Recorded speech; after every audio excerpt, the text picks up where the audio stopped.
Selamat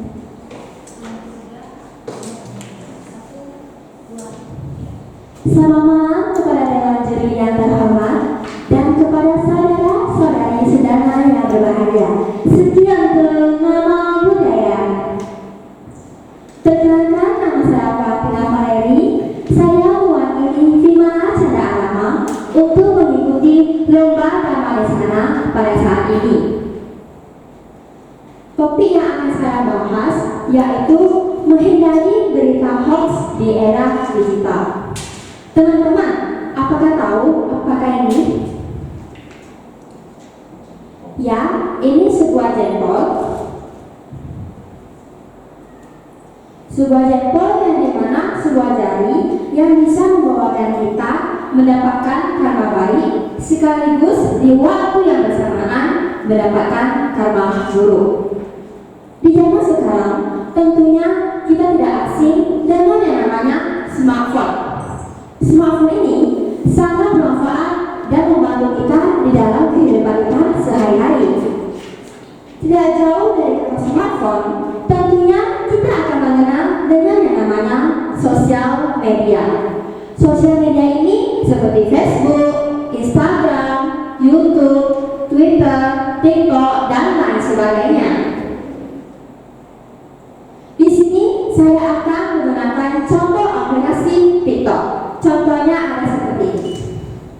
TikTok merupakan sebuah platform media sosial global yang memungkinkan penggunanya untuk mengedit, membuat video, hingga mengunggahnya di aplikasi TikTok tersebut. Di saat kita men-scroll TikTok, tentunya kita akan menemukan beberapa video yang menarik. Nah, di saat inilah jempol kita ini bekerja. Kita akan menemukan salah satu video menarik, kemudian kita akan share ke pasangan, ke teman, keluarga, bahkan ke orang yang kita tidak begitu kenal. Kalau kita share-nya itu berita yang benar, seperti ini, contohnya, yang sumbernya itu sudah dipercayai dari sumber TV One dan tentunya sudah ditayangkan di TV juga. Jadi pastinya video tersebut itu asli. Dan kalau kita share, tentunya kita akan mendapatkan karma baik karena kita memberikan atau men-sharing video yang bermanfaat untuk mereka.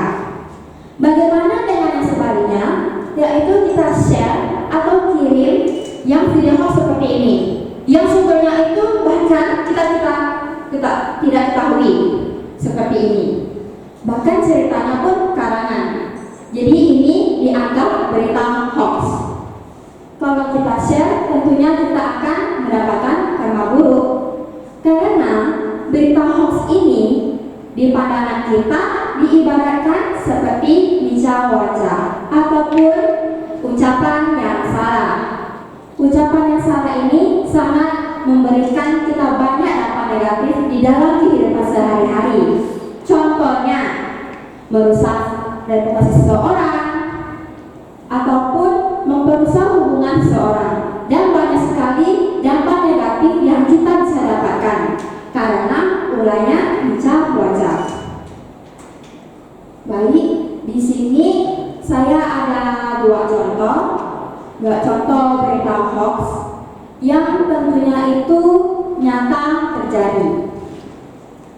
Yang pertama itu kita akan masuk ke dalam zaman Sang Buddha. Teman-teman, ternyata di zaman Sang Buddha sudah ada berita hoax loh, tetapi tidak melalui dari media sosial, melainkan mulut ke mulut.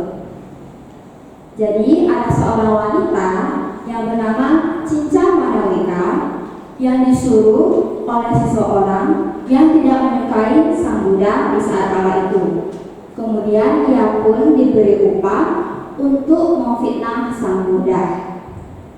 Ia disuruh untuk mengikat sebilah kayu untuk diikat di perut supaya terlihat seperti ibu hamil.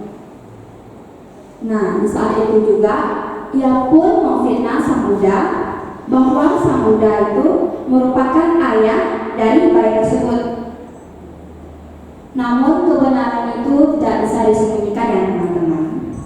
Jadi di saat itu sepilah kayu yang ada di perut cincang Manawika ini terputus oleh seekor tikus.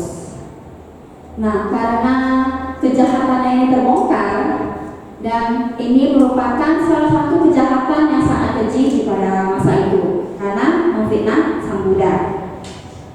Kemudian di saat itu juga cincang Manawika pun mendapatkan karma buruk dan jatuh ke alam niraya ataupun alam neraka. Dan yang kedua merupakan black campaign.